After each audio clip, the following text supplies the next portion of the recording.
Hello guys, it's AfroMu coming at you with another quick video. Today I'm going to be talking to you about Final Fantasy 15, or more why I won't be buying Final Fantasy 15 for PC. Like many other people who are probably interested in buying Final Fantasy 15 for PC, they probably already played the game for PlayStation 4. They just want to experience the game with better graphics and whatnot, because most games tend to play better on PC. And I was of that same mind whenever I bought this. I'm like, there is a chance this is going to come out on PC. But if it does, I mean, I'll play it on PlayStation 4 and I'll play it on PC as well.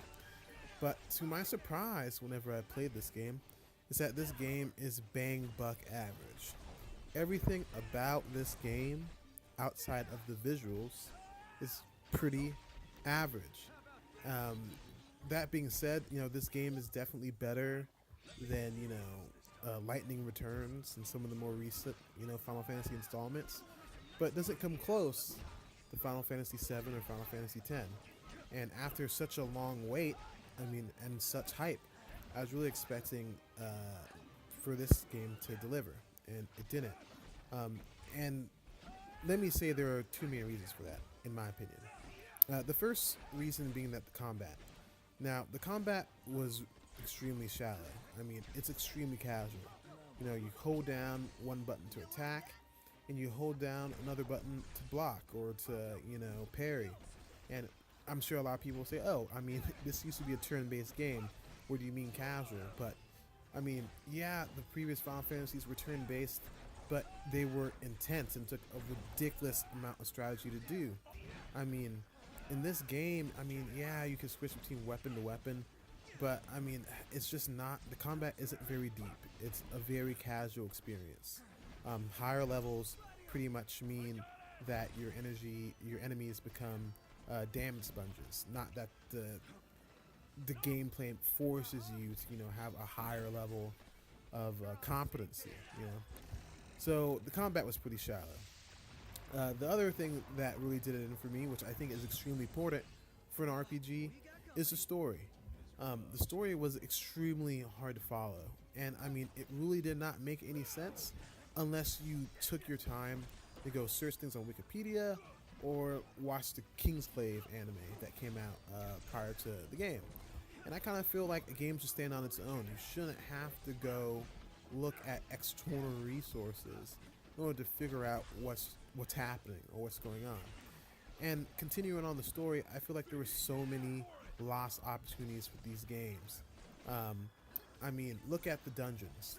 The dungeons had the potential to be something great. But what they were was just farming. It was just like, go clear out this dungeon and that's it. Like, the dungeons really held no story component. In a couple times, in a couple places, you could go ahead and you could go get certain weapons, or you get new weapons after clearing the dungeons. But what's the point of getting the Royal Arms? Like, basically, the Royal Arms serve no purpose outside of being there. They're not particularly good outside of warp striking people with them, dunking people with them. It's not a weapon that you want to be using throughout combat. There's never a fight that I was in that I was like, oh my goodness, I definitely want to use a Royal Arm. And it was just a huge lost opportunity, because they could have used the collection of the Royal Arms and going into those dungeons as an additional story component.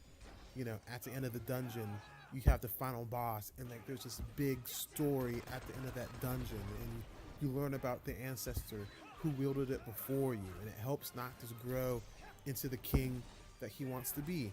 But in the end, it was literally just go out, clear this dungeon, get the weapon. No point of having this weapon whatsoever. It was kind of meaningless. And the same thing kind of transpired when it came with hunting in the game.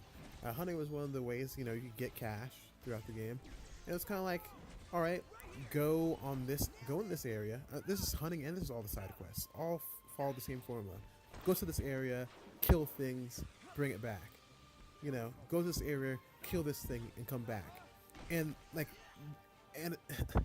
the only story you got with the side quests was that initial engaging with that character who tells you to go and hunt this thing, to go and kill this thing, and come back. I mean, the game is immensely shallow and repetitive, and the combat isn't exciting enough, at least for me, to make doing this repetitive stuff fun enough. Now, I'm not saying that Final Fantasy 15 was a terrible game, because it wasn't. I mean, it was definitely a good game. But, I mean, that's my problem with it. It's just a good game. I mean, I want to play a game like Horizon Zero Dawn, you know? That was an amazing game. I mean, and the thing that's upsetting is like, Square Enix, how do you let like these guys, Guerrilla Games, who don't even make RPGs, how do you let these guys come and outdo you? I mean, the fact that Final Fantasy 15 wasn't even in the conversation for Game of the Year is the reason why it's a disappointment for me. So, I mean, I'm a Final Fantasy fan, so I'm always gonna buy a Final Fantasy game. But this game isn't worth me buying it again on PC.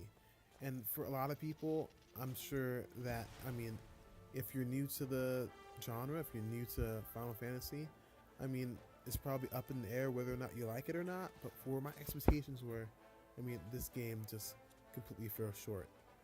But again, I mean, if you did like the game on your PlayStation 4, then, I mean, there's no reason not to buy it on PC. Because if you enjoyed the game, you're going to experience it in better graphics. And, yeah, I mean, it's going to be a fun ride. And you're going to get all the DLC. I mean, if you didn't get the DLC in the PlayStation version, I mean, with the better graphics and the new content, you know, perhaps Final Fantasy 15 is going to be something that you're going to love to play over and over again. But, you know, the DLC is, again, another story that, you know, kind of pisses me off. I mean, apparently each character had their own episode. And, I mean, the story was so empty, I felt like that should have been in the game, you know. Could have helped with the character development. I mean, could have helped feel like a full game, you know, kind of like a loyalty mission. Kind of similar to what they did in Mass Effect. But, yeah, guys, that's a wrap. I mean, I'm just talking about you to why I'm not going to buy Final Fantasy 15. If you guys like the video, give it a like. If you guys dislike the video, give it a dislike. I'll talk to you guys later.